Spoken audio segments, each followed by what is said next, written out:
Gravando.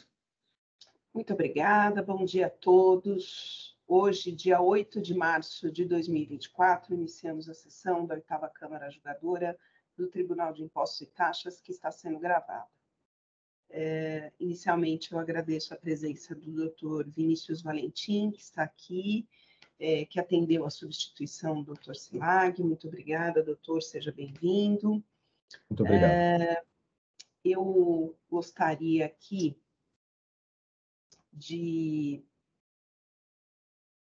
antes de mais nada, né? Estão presentes à sessão de julgamento eu, Isabel Mil, doutora Maria Helena Tavares, doutor Flávio Arantes e doutor Antônio Tortello, representante fiscal. Antes de iniciar a sessão, eu gostaria de fazer aqui uma homenagem ao dia 8 de março, um dia muito especial, Dia Internacional da Mulher, e eu gostaria de pedir licença aqui para ler um texto bem curtinho, mas que eu achei muito interessante. Mulher é um ser por natureza incansável que sente as dores do mundo na própria carne. Exala a beleza em sua simplicidade. Não teme os desafios da vida, ainda que lhe pareçam gigantes. Demonstra força em seus momentos mais frágeis e se multiplica quando necessário para alcançar os seus objetivos. Não há limites para sua coragem e seus feitos. E mesmo diante dessa infinidade de possibilidades que a mulher é capaz de criar e realizar, pensa, muitas vezes, que o que produziu é apenas uma gota de água no oceano. E sobre essa gota, encontrei uma frase atribuída a Madre Teresa de Calcutá, que resume com brilhante simplicidade. Por vezes, sentimos que aquilo que fazemos não é senão uma gota de água no mar, mas o mar seria menor se lhe faltasse uma gota. Que não faltem gotas nesse mar. Parabéns às mulheres, doutora Maria Helena. Hoje tem um significado muito especial. Minha singela homenagem. Bom, seguindo, agora iniciando a nossa sessão, vamos lá para o processo 41.50.840, um recurso ordinário, processo de relatoria da doutora Maria Helena, que por coincidência hoje só tem voto, hoje só tem as relatoras, né? Só as relatoras pautaram, mas foi uma incrível coincidência, só as relatoras pautaram o processo. Doutora Maria Helena, não temos inscritos para a sustentação oral. Bom dia a todos, cumprimento meus colegas. Doutora Isabel. Voltou. Nossa presidente, doutora Isabel. Oswaldo, bom dia. Representante fiscal, doutor Tony, e a todos que nos assistem. E uma saudação especial a todas as mulheres pelo nosso dia. Passando pelo processo, o processo deixa eu só abrir aqui. O processo da recorrente João Pedro Beluso Viradouro, é um recurso ordinário e, como a presidente já falou, não temos inscritos, são duas infrações. A empresa, por falta de escrituração das operações relativa à entrada de mercadorias no estabelecimento e falta de pagamento de ICMS, que a infração foi apurada por levantamento fiscal. A recorrente apresentou defesa, manifestação fiscal também se manifestou, a decisão de primeira instância manteve integralmente o auto de infração e foi distribuído, depois de interposição de recurso ordinário, foi distribuído a esta Câmara sob a minha relatoria. Bom, em breve eu vou fazer um resumo. A empresa é do Simples Nacional, ela está sob o regime do Simples, e nas suas alegações, ela alega basicamente ser do Simples, então ela não se submete ao regulamento do regulamento do ICMS, mas a Lei Complementar 123/2006 e a resolução CGSN 140/18.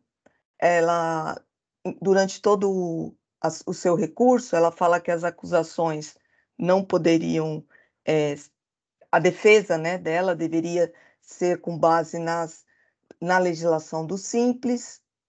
Que mais que ela fala? Ela fala que o artigo, é o parágrafo 2º do artigo 509-A, que trata de levantamento fiscal, trata de presunção relativa. Então, ela não teve acesso a todos os documentos da fiscalização, então ela alega também cerceamento de defesa, que o auto tem vício, então ele precisa ser cancelado porque não foi observado a referida resolução, que a decisão ignorou o argumento que ela é uma empresa do Simples, que por isso há uma premissa falsa.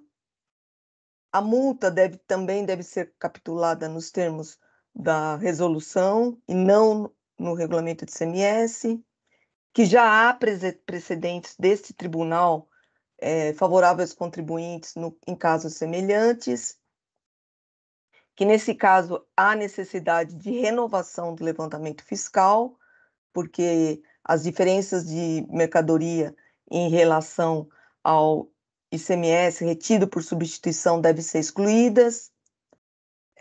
O imposto foi pago conforme a documentação está nos autos, e a própria acusação se manifesta nesse sentido. A forma de elaboração do demonstrativo 14 cerceia o direito de defesa, porque não há uma discriminação das mercadorias e também não há referência ao imposto sobre substituição tributária. O processo deve ser convertido em diligência. A multa aplicada, que está prevista no artigo 85, inciso 11, a linha A da Lei 6374, é a capitulação específica para a matéria. Conforme a Câmara Superior já decidiu, o item 1 deve ser cancelado porque há, no caso, construção, absorção da infração de falta de escrituração pela acusação de falta de pagamento apurada por meio de levantamento fiscal, sustém também a ilegalidade da atualização do valor básico da multa e a necessidade de relevação ou redução da multa, nos termos do 527-A. Bom, inicialmente eu afasto a alegação da nulidade, porque o auto atendeu os requisitos formais, bem como disposto no artigo 142 CTN, o artigo 34 da Lei 13.457 de 2009. E tanto isso é verdade que a recorrente logrou se defender e apresentar o seu recurso ordinário. Quanto ao suposto cerceamento de defesa, o demonstrativo de folhas 14 e 63, que a recorrente faz referência, destaca, sim, as notas fiscais que não foram escrituradas no livro registro de entradas. A recorrente teve acesso sobre o conteúdo dos documentos, vez que é a própria destinatária das mercadorias, e ainda a chave de acesso das notas fiscais mencionadas. Então, eu afasto o argumento de nulidade e de cerceamento de defesa. Em relação à não observância da resolução, posto que a empresa se enquadra no Simples Nacional, o artigo 87, os parágrafos 2º e 5º da própria resolução, expressamente cita que, nesse caso, a autoridade autuante é aquela que é competente para a arrecadação do imposto, então, no caso, se aplica o regulamento do ICMS. Eu não vou ler o dispositivo, mas é isso que ele diz. Isso em relação ao descumprimento de obrigação acessória, ou seja, a própria resolução que determina a observância do regulamento do ICMS. E, nesse sentido, o julgador de primeira instância ele se manifestou, sim, expressamente na decisão. Dessa forma, ainda que a recorrente esteja enquadrada no regime do Simples Nacional, restou comprovado que ela não observou a legislação pertinente, pois ela deixou de escriturar documentos de operações de entrada, bem como deixou de pagar o imposto, legitimando assim a lavratura do auto de infração.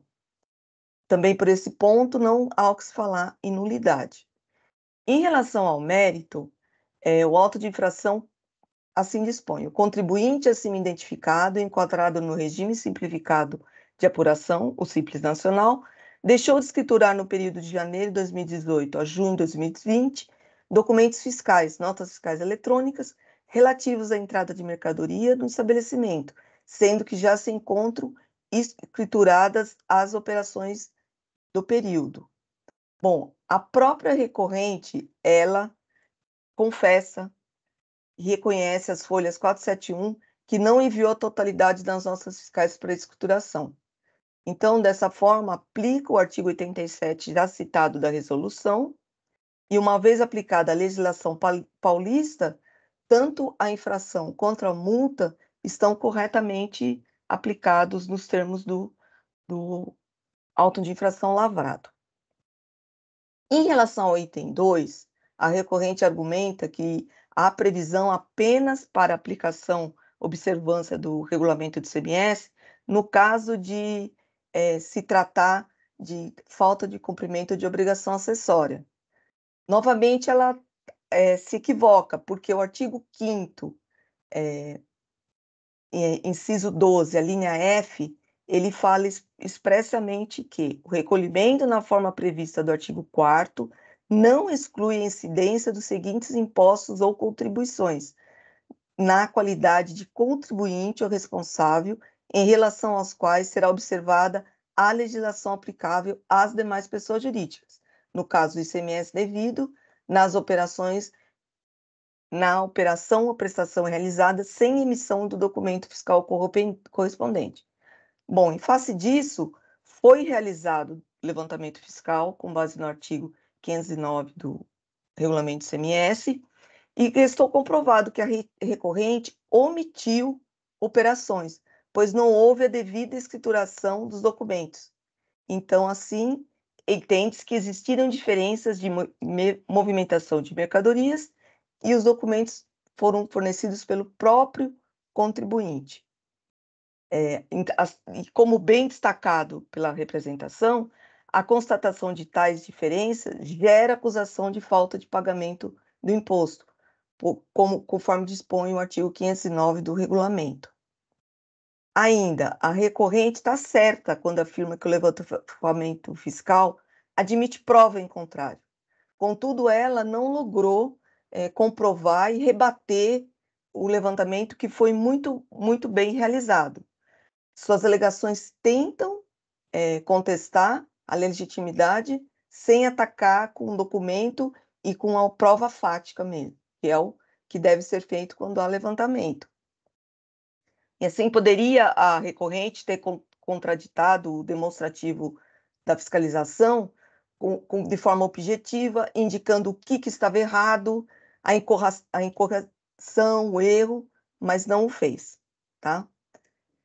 A recorrente se limitou a sustentar que o imposto foi pago e que ela é pelos contribuintes por substituição tributária, mas não apresentou nada diferente, né? E cabendo no caso, por ser levantamento fiscal, caberia a ela o ônus da prova e não a fiscalização. E mais, o levantamento fiscal que apurou o valor aproximado de 7 milhões, ele se refere somente às operações onerosas de entradas não escrituradas pela recorrente, não a todas. Então, ela deveria fazer alguma prova em contrário. Portanto, se aplica a presunção de falta de regulamento do imposto e se aplica a multa que foi apontada no regulamento ICMS.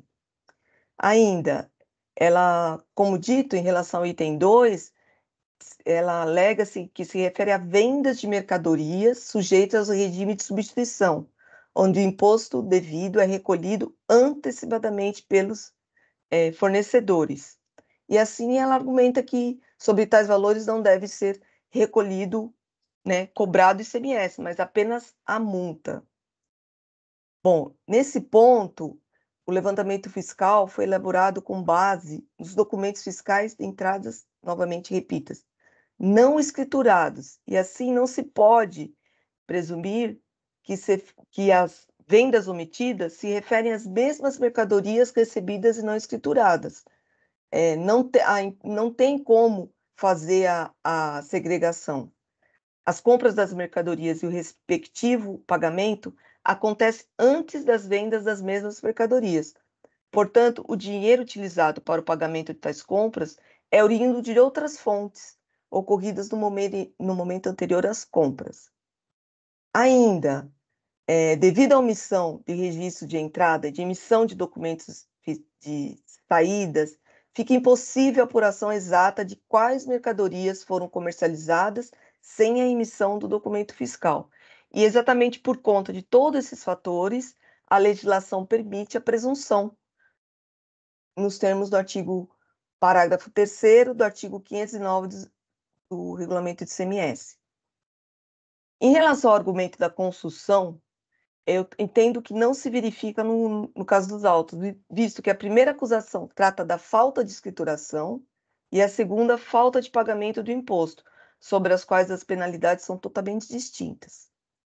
Por todos esses motivos, também eu entendo que não deve ser, o julgamento não deve ser convertido em diligência, por todas as provas estão nos autos. O que aconteceu? A recorrente, ela não produziu as provas necessárias no momento oportuno. Relativamente ao pedido de relevação ou redução da multa, em relação ao item 2, trata de falta de pagamento de imposto. Então, já afasta e não é preenchido um dos requisitos. Em relação ao item 1, a multa já está sendo 1% do valor das operações realizadas no último mês, resultando um montante de aproximadamente R$ 4.000. Então, a multa já é bem ínfima. Finalmente, em relação à exigência da correção monetária da multa, este tribunal já sumulou a matéria. Nos termos da súmula 13, é legítima a atualização do valor básico da multa, nos termos do parágrafo 9º do artigo 85 da Lei 6374/89. Por conta de todos esses argumentos e fundamentos, senhora presidente, eu voto pelo conhecimento e não provimento do recurso ordinário. É o meu voto que eu submeto à apreciação dos meus pares. Obrigada. Doutora Maria Helena, parabenizo pelo voto, pela análise. Eu vou passar a palavra primeiro ao doutor Flávio, para saber se ele tem algum acréscimo, se quer fazer alguma manifestação, se acompanha. Bom, bom dia, eu cumprimento novamente a doutora Isabel, a doutora Maria Helena, pelo Dia Internacional das Mulheres, aí realmente é uma data muito importante. Com relação ao auto de infração, eu gostaria, doutora Isabel, se fosse possível, de retirar esse processo em vista, porque eu tenho algumas divergências aí em relação ao voto da doutora Maria Helena. Eu entendo que quando não há o desenquadramento de ofício do regime do Simples Nacional, esse procedimento ele deva ser realizado dentro da própria legislação do Simples, em razão de não ser, a acusação não está sendo feita com base em falta de emissão de documento fiscal, que foi a hipótese que o auditor fiscal utilizou para sair da legislação do Simples Nacional. O que tem aí é uma acusação de falta de escrituração de documento fiscal, que, pelo artigo 509-A, presume-se uma omissão de receita, né? Agora, para que não fosse feito no regime do Simples Nacional, teria que ter constatado a hipótese aí do artigo 5º, inciso... Deixa eu ver aqui qual que é o inciso que ele usa. o inciso F, né, nas operações ou prestações realizadas sem emissão do documento fiscal correspondente. Então, a acusação aqui ela não está calcada na falta de emissão de documento, ela está calcada na falta de escrituração de documento emitido. Então, eu tenho dúvidas sobre a possibilidade desse levantamento fiscal ser realizado na legislação da 6.374. A princípio, eu entendo que deveria ter sido realizado dentro da própria legislação do Simples Nacional. E também com relação à absorção, eu tenho divergência em relação a essa posição. Eu entendo que nos casos de levantamento fiscal, ocorre a absorção da conduta e de falta de escrituração pela falta de pagamento do imposto. Como são alguns pontos de discordância aí, eu gostaria de fazer o voto com mais calma aí, sem ser uma preferência. Claro, pode solicitar, doutor Flávio, é bem observado. Doutor Vinícius, bom, talvez o senhor não esteja aqui no retorno, mas o senhor quer fazer alguma consideração? Não, eu iria votar com a relatora. Eu entendo que está bem fundamentado e, ao contrário do colega Flávio, doutor Flávio aí, como ele falou, eu entendo que isso tudo é ônus do contribuinte comprovar. Não é nosso na posição de julgador, a gente tem que estar na posição mediana, né? Então, se o contribuinte alegou, mas não comprovou, entendo que não é a nossa função aqui. Até porque a autuação pelo artigo 509 ele presume uma omissão de receitas, né? Não tá, inclusive, o próprio colega auditor não escreve que é derivada de falta de escrituração ou não, diz que é omissão de receitas, né? Então, são itens separados, com acusações separadas, díspares, que, na minha opinião, caberia ao contribuinte fazer o liame que pudesse, em última análise, permitir uma consunção. Não entendo ser o caso, acompanharia a relatora na íntegra, porque concordo com o voto dela. É isso que eu tenho a dizer. Tá bem, muito obrigada, doutor Vinícius. Representação, aguardo o retorno. Bom dia a todos. Muito obrigado, senhora presidente.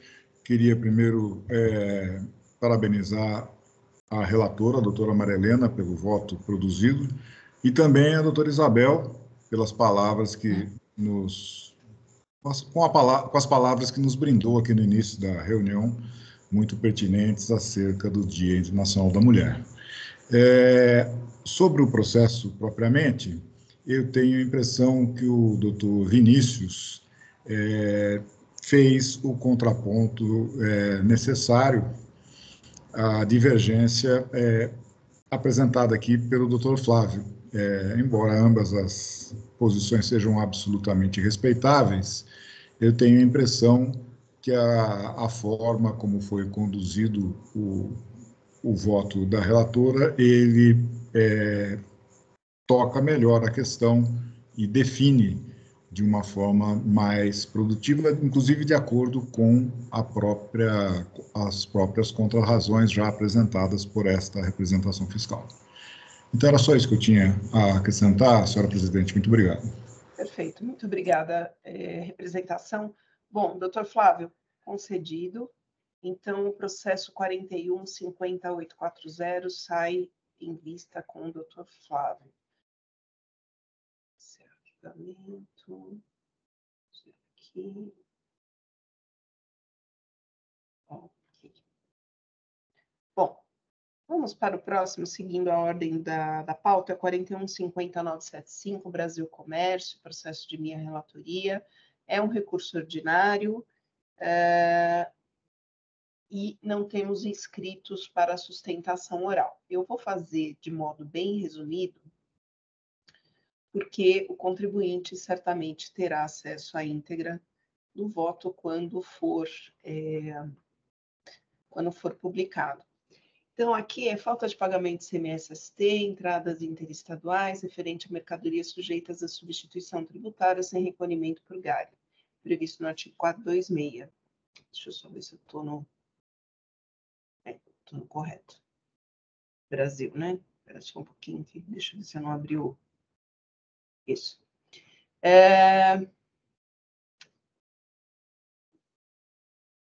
Previsto no artigo 426A, na qualidade de substituto tributário, IVA-ST utilizado para cálculo de ICMS-ST, conforme portaria CAT 20, alimentos, e na portaria CAT 85, bebidas alcoólicas. O contribuinte aqui, ele fez uma série de alegações sobre alguns produtos que não se teria levado em consideração a redução de base de cálculo. Então, ele menciona aqui azeite, mucilon e farinha láctea, chope de vinho, lâmina Wilson. E aí ele faz aqui uma série de apontamentos e faz o fundamento. E fundamenta dizendo que não houve, que a fiscalização não levou em consideração essa redução. Ocorre que, após a interposição do recurso ordinário, porque a decisão atacada, ela manteve integralmente o AIM, após a interposição do recurso ordinário, houve uma conversão de julgamento em diligência e foi apresentado um demonstrativo em que houve aqui uma redução houve um atendimento desse requerimento feito aqui, desse pedido de provimento que foi feito aqui pelo contribuinte. Mas o contribuinte não teve oportunidade de se manifestar sobre esse demonstrativo. Ele foi apresentado, em seguida veio as contrarrazões. Então, eu entendo que para evitar qualquer tipo de alegação futura de nulidade ou cerceamento de defesa, a proposta aqui é conversão de julgamento em diligência para que a autuada seja cientificada quanto ao resultado da diligência de folhas tais, bem como do demonstrativo de folhas tais e a conclusão fiscal de folhas tais, oportunizando a manifestação que entender necessária. Após o feito, deverá retornar para transitar pela representação, retornando para prosseguimento do julgamento. Estou fazendo isso por uma questão de segurança do processo mesmo, para deixá-lo bem alinhado. Então, essa é a proposta de uma forma bem resumida. O voto já havia sido disponibilizado, acho que o doutor Vinícius não chegou a vê-lo, mas penso que, desta forma, como foi exposta, atende o julgamento nesta data. Doutora Maria Helena. Bom, doutora, eu já havia lido o voto e eu concordo com a doutora sob pena de uma futura alegação de cerceamento de defesa, e nós temos conhecimento que a Câmara Superior tem anulado muitas decisões em casos como esse. Então, eu acompanho a doutora. Perfeito, doutora. Obrigada. Doutor Flávio.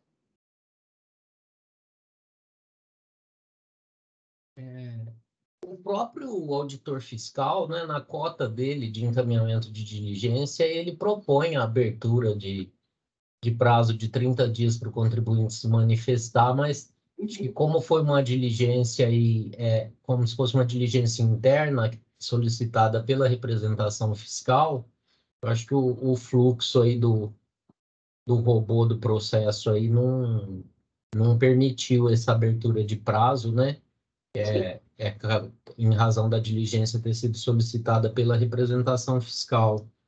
Mas eu entendo que até para a continuidade da discussão, o contribuinte deve se manifestar sobre quais pontos foram atendidos, se eventualmente algum deixou de ser atendido, porque são diversos pleitos aí de irregularidades no demonstrativo no recurso. Então, eu entendo que seja o caminho mais adequado mesmo, abrir vista para manifestação do autuado. Perfeito. Obrigada, doutor Flávio. Doutor Vinícius. Sim, acho perfeito, sim, para evitar qualquer tipo de alegação de cerceamento, prejuízo, etc. Tá muito bem feito. Parabéns. Perfeito. Obrigada. Representação. Parabéns mais uma vez à relatora pelo voto, pela análise que foi feita do processo. Realmente, essa diligência que está sob análise aqui, ela foi solicitada pela representação, como bem notou o doutor Flávio, e, lamentavelmente, o nosso EPAT aqui, quando a diligência é feita pela representação, não gera aquele documento no retorno, né, de notificação das partes do retorno da diligência. Então, a bem do contraditório e da ampla defesa, eu acho que está correta a diligência proposta no voto condutor. Obrigado. Perfeito. Bom, então vou encerrar debates. Permita-me fazer uma parte. Pois não. Tem aqui um documento no processo, as contrarrazões de recurso ordinário. Se eu não me engano, ele faz menção ao ajuste, tá? Que foi feito pelo auditor em diligência. Então, se isso for correto, ele já tem ciência do feito, tá? O senhor diz quem? O contribuinte? O contribuinte. Então, mas ele não foi, ele não foi oportunizado, né? Não foi certificado nos autos. Foi a primeira coisa que eu fui olhar, porque as contrarrazões foram apresentadas, inclusive, depois dessa diligência. E eu fui observar se ele não foi cientificado. Aí, se não está certificado nos autos. Doutor Vinícius, apenas para esclarecer, essas contrarrazões elas são elaboradas pela representação fiscal, não pelo contribuinte. Ah, tá. Então me equivoquei aqui, desculpa. Porque o recurso ordinário, tá recurso ordinário é do contribuinte. As contrarrazões foram apresentadas posteriormente, mas a ele não foi dada oportunidade, né? Tá certo, foi equívoco meu, desculpa. Não, é que eu acho que o senhor deve ter pensado que era um recurso de ofício. Não, aqui é um recurso ordinário. Tá. Tá ok, desculpe. Foi Imagina. aqui. Não, imagina que é isso. Bom, vamos lá. Então, verificar o quórum.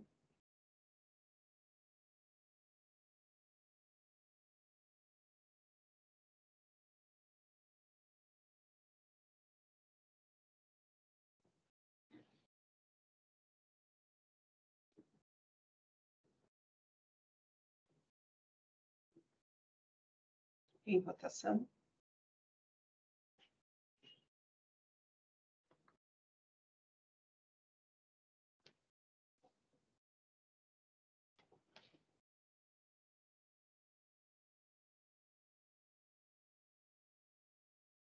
Muito bem, então, o processo 41.50.975, o julgamento foi convertido em diligência. Encerrar a votação.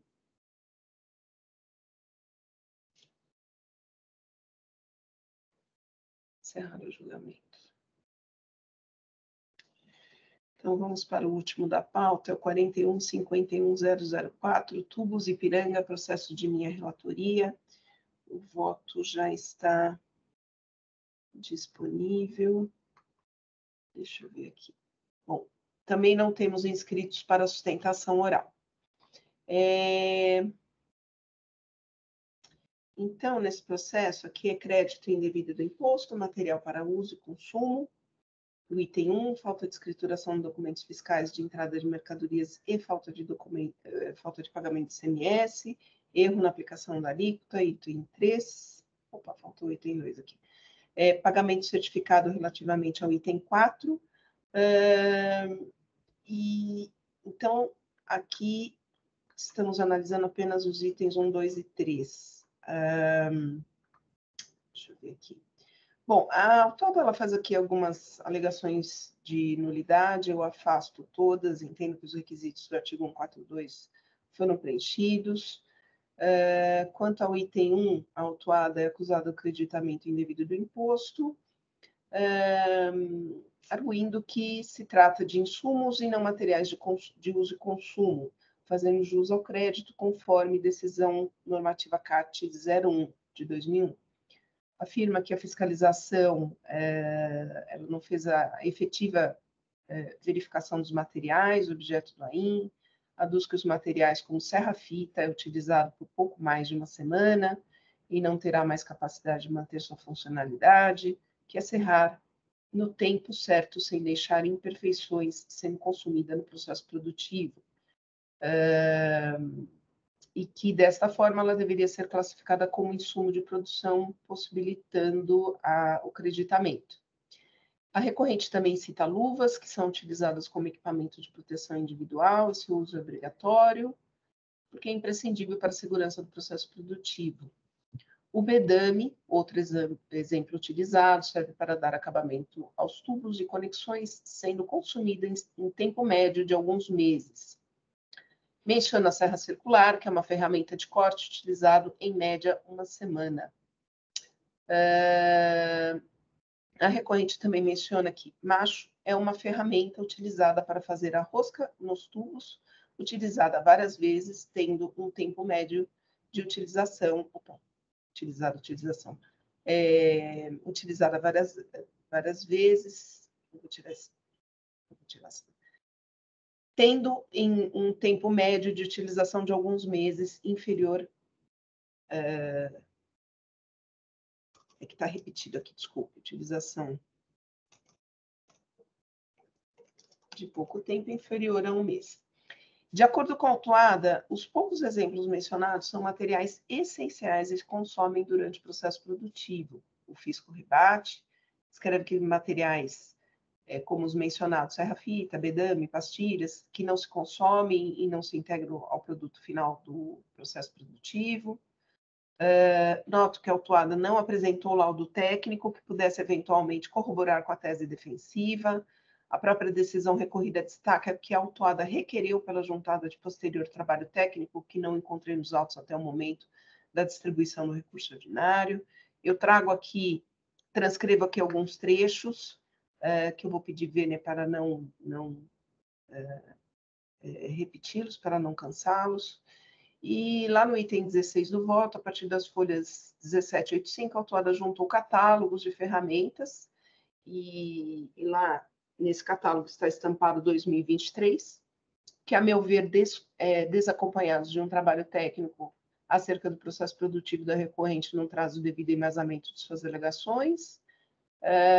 Nesse sentido, não há como aceitar os argumentos, que o fisco não produziu qualquer verificação no processo produtivo da recorrente, pois cabe à autuada rebater suficientemente as acusações. Sem um laudo que a própria autuada protestou pela juntada, não há como apreciar a necessidade de conversão de julgamento em diligência, que é uma questão que a autuada insiste na conversão de julgamento em diligência, mas como não houve nenhuma providência por parte da autuada, eu entendo que não é o caso. Seria talvez o caso, eventualmente, se ela tivesse juntado algum complemento, alguma questão, mas não entendo que não é o caso dos autos. Portanto, a decisão relativamente ao item 1, eu entendo que não merece reparos pelos próprios fundamentos.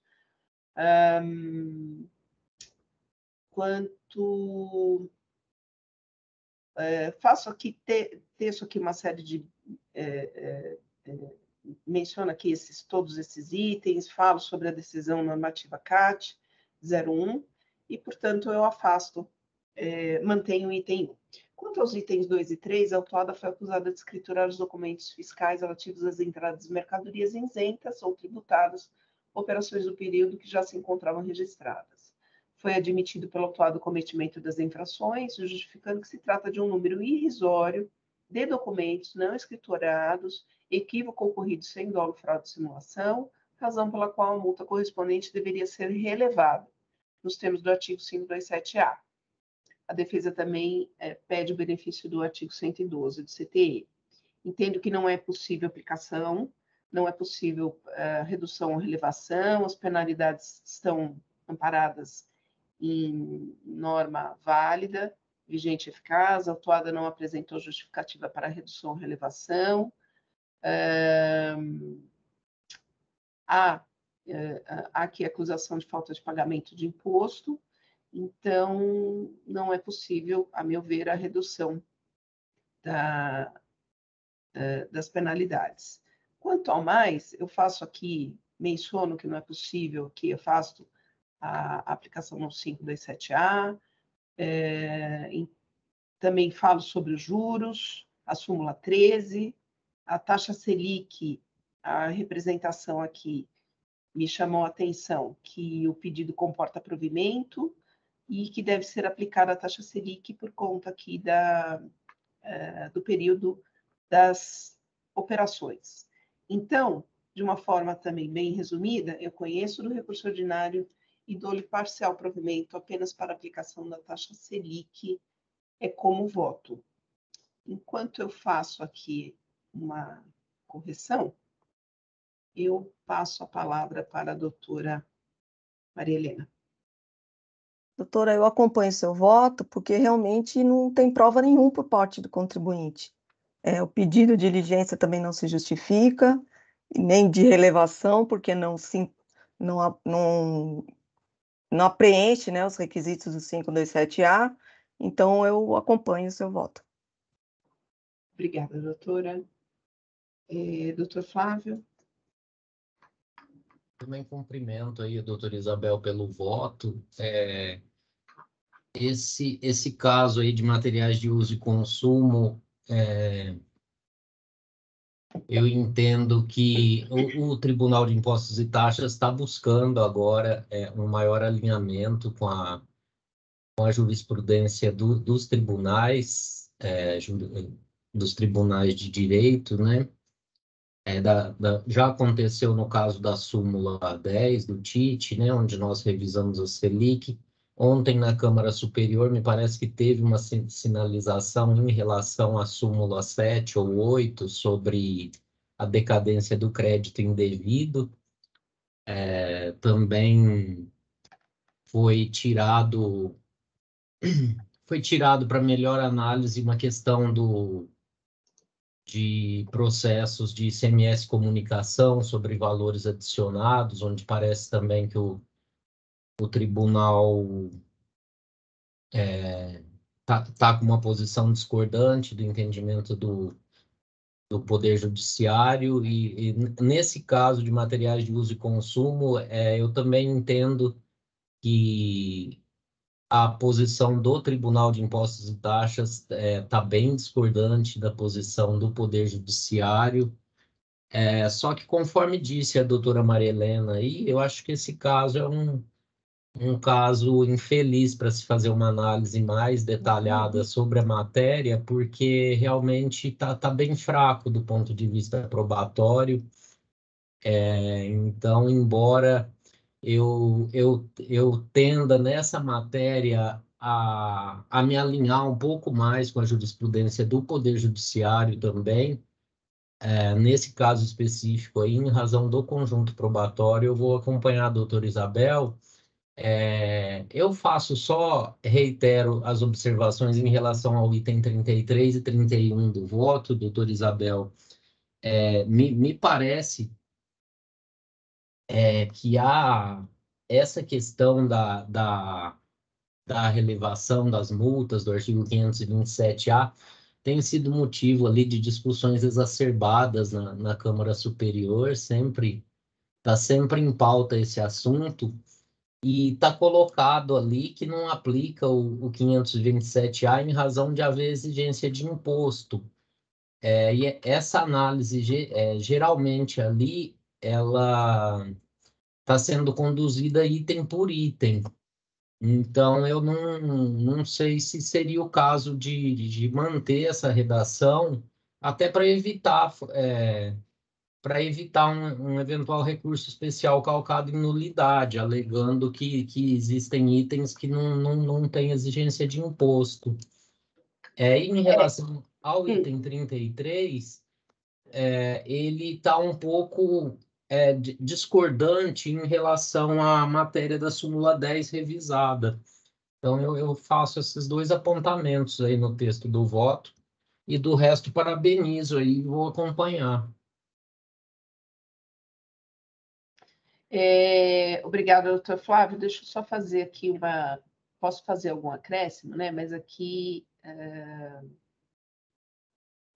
Deixa eu ver, 33 ou mais, eventual alegação de inconstitucionalidade de taxa de juros exigida pelo Estado de São Paulo deve ser afastada. Isso é algo que eu sempre coloco, porque sempre tem alguma alegação de inconstitucionalidade nos recursos, então eu afasto.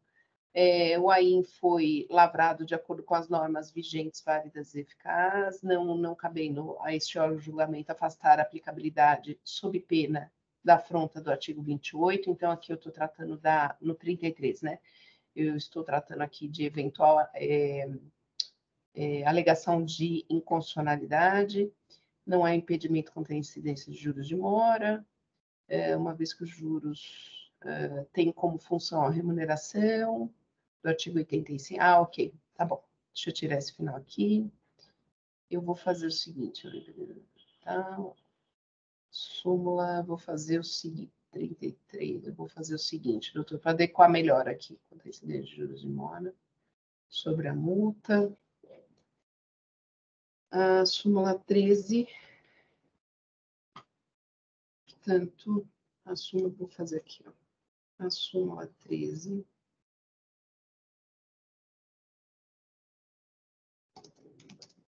Já resolveu a questão.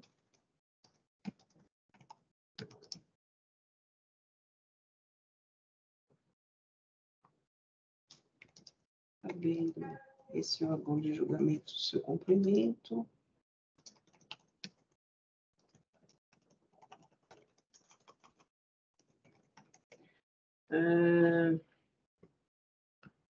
Taxa Selic, ok. No tocante à taxa Selic, pedido com conta provimento, nos termos da súmula 10. Deixa eu só voltar lá. Exigido, não sendo possível aplicação. A autuada não é empresa de pequeno porte, que autoriza eventual redução ou relevação de multa. Além disso, é exigido que o imposto no presente feito, não sendo possível aplicação no 527A. Esse ponto aí, doutora Isabel, que a interpretação tem sido por item, não por auto de infração. Sim, sim. A autuada também não demonstrou o preenchimento dos requisitos necessários para a sua apreciação em deferimento.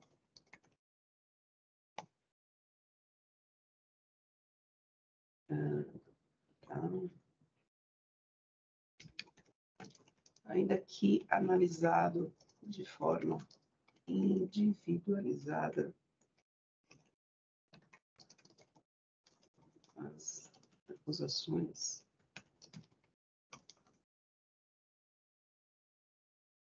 a autuada não demonstrou um preenchimento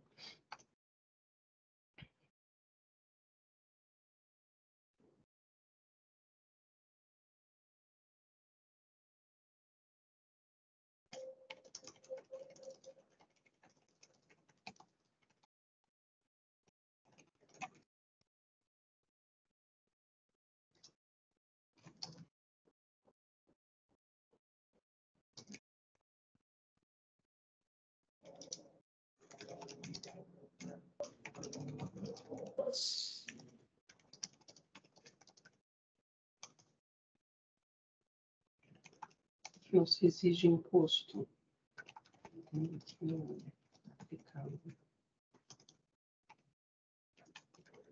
no caso concreto,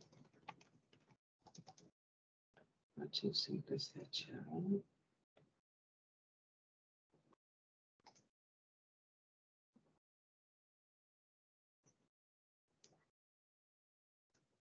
Isso, pois, a autuada não demonstrou o preenchimento dos requisitos.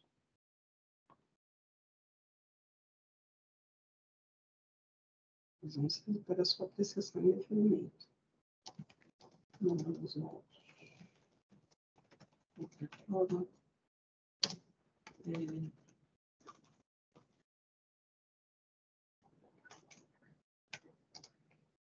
Deixa eu só fazer uma... Já que o doutor Flávio levantou essa questão, deixa eu só fazer uma...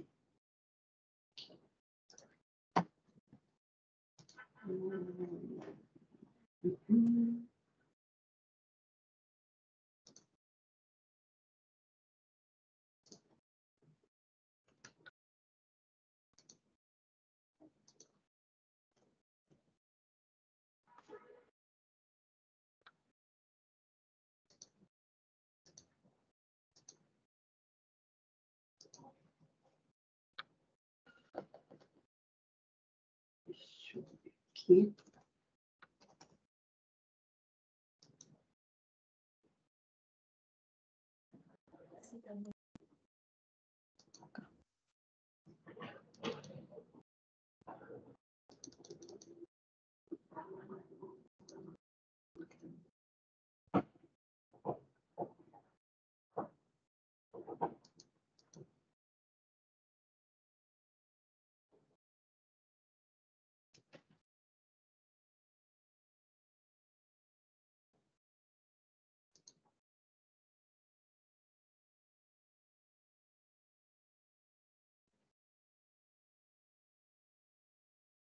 Bom, estou falando do porte econômico.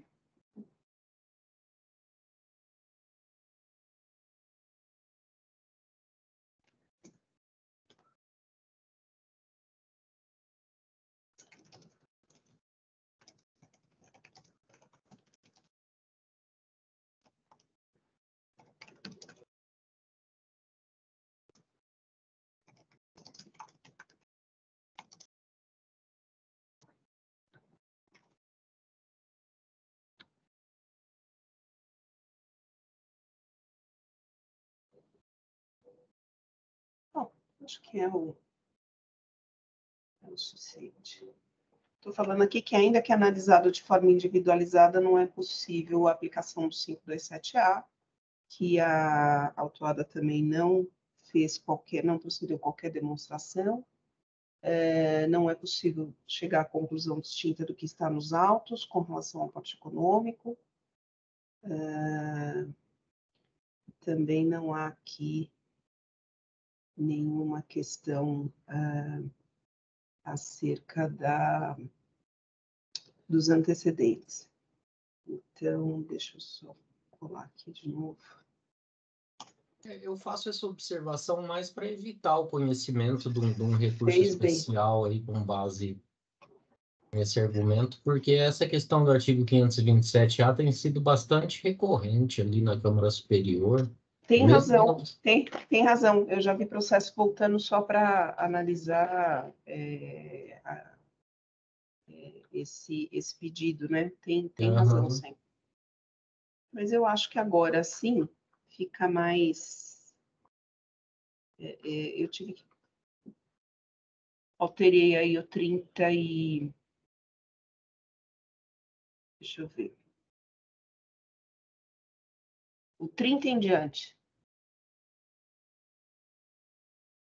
Aliás, 29 em diante.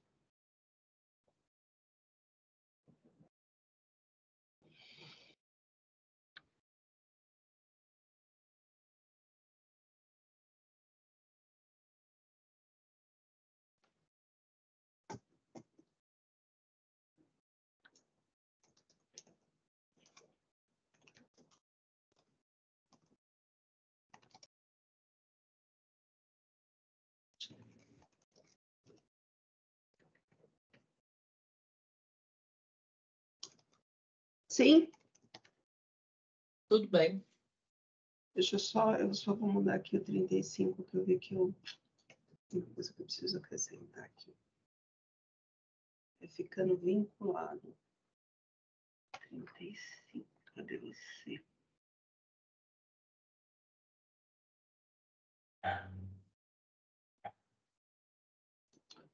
Doutor Vinícius?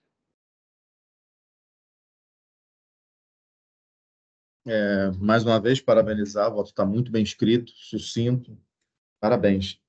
E tem razão mesmo, dei uma olhada aqui, eu fiz uma pesquisa rápida, tem 9 autos de infração lavados contra tubos em Piranga, então os antecedentes fiscais por si só já impedem a reelevação da multa. Então, parabéns, vou acompanhar integralmente, está perfeito, muito bom. Obrigada, viu, doutor? Representação? Parabenizar a relatora, doutora Isabel.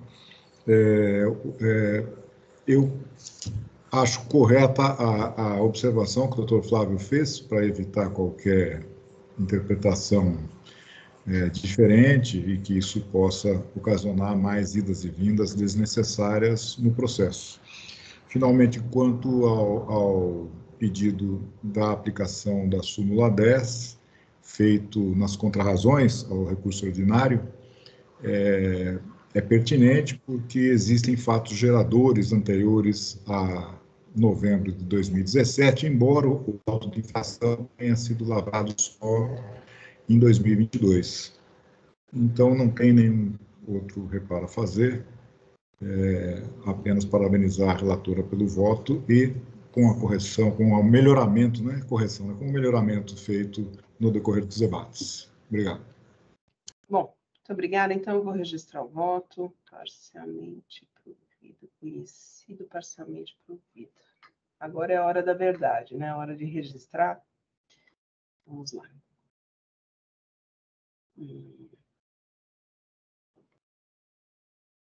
Encerrar debates.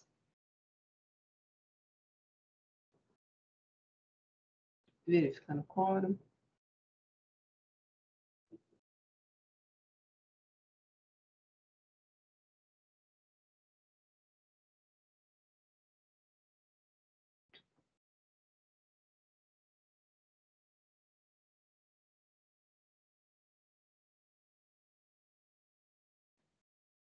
Em votação.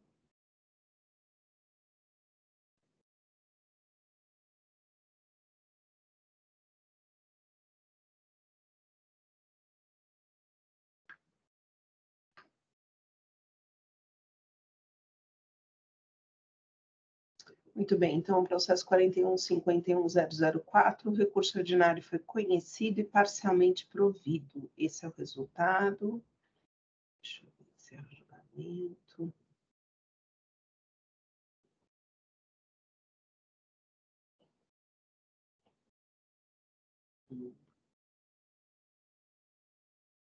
Muito bem.